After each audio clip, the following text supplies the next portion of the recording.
Ano na naman yan, Izel?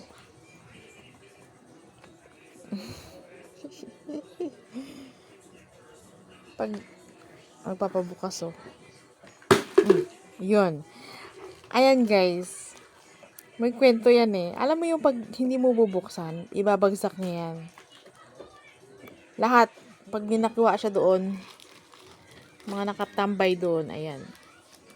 Ibabagsak niya, tapos mag-aabot yan sa akin. Ibig sabihin, buksan mo.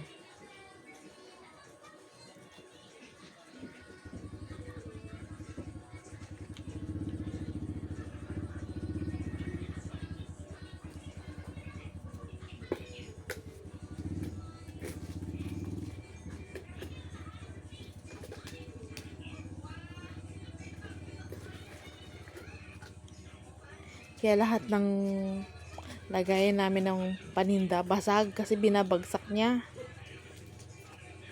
Kasi pag nabagsak yun, mawawasak. Ano tawag yun? Matatanggal yung takip. Tama, mag-aabot yan.